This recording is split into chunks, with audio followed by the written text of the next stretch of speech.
ले जी, एक तो चोरी, ऊपर से सीना जोरी भी। आज से तकरीबन 3 रोज कबल 23 सितंबर 2024 को मुल्तान की मोहम्मद नवाज शरीफ यूनिवर्सिटी के अंदर एक नागवार वाकया रूनुमा होता है, जिसके अंदर एक लड़की जो कि अपनी बाइक पर, मनाहिल नाम की लड़की बाइक पर घर से यूनिवर्सिटी आई थी अपनी ही मोटरसाइकिल पर, और वहां पे उसे एक बस हिट कर देती है।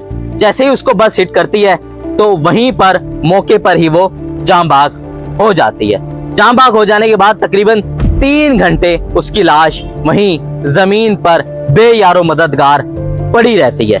और जब उसके वालिदैन वहां पर पहुंचते हैं तो उनके साथ जो सिनेरियो बनता है वो आप लोग सब जानते हैं। लेकिन आज हम आपको बताएंगे कि उसके बाद अगले ही दिन तलबा ने स्ट्राइक की यूनिवर्सिटी के बाहर, ताकि मनाहिल को इंसाफ दिलवा सकें। स्ट्राइक करने के बाद जो ड्राइवर था आमिर नामी, वो भी गिरफ्तार कर लिया गया। लेकिन यहाँ पर बात ये आती है, स्ट्राइक के अगले दिन वहाँ मोहम्मद नवाज शरीफ यूनिवर्सिटी के जो वाइस चांसलर हैं इशफाक रजवाना साहब, उन्होंने एक वीडियो बयान जारी करते हैं और उसके अंदर ऐसी बातें करते हैं जिस पर पूरी यूनिवर्सिटी, पूरा पाकिस्तान, हत्ता के जो उस लड़की मनाहिल के वालिदैन थे उनका दिल टूट जाता है। और वो कहते हैं कि ये शख्स किस तरह की बातें कर रहा है।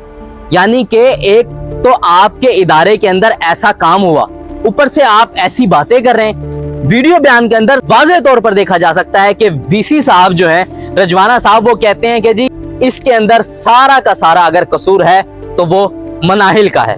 और जब हमने मनाहिल के वालिद से ये बात की कि वीसी साहब ये कह रहे हैं, वो कहते हैं जी सारा कसूर मेरी बेटी का ही है, क्योंकि मेरी बेटी मोटरसाइकिल पर तो नहीं, जहाज पर आ रही थी और वो जहाज वहां से टकरा गया उसकी बस के साथ।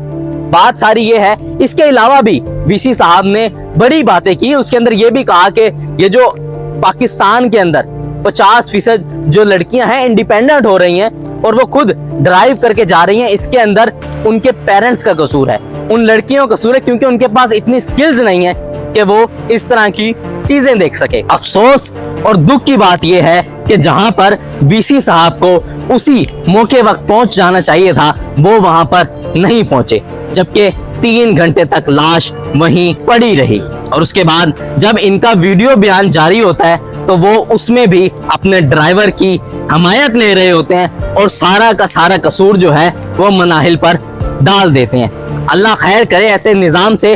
हम तो सिर्फ दुआ ही कर सकते हैं कि ऐसी चीजें हमारे पाकिस्तान में कम से कम हो।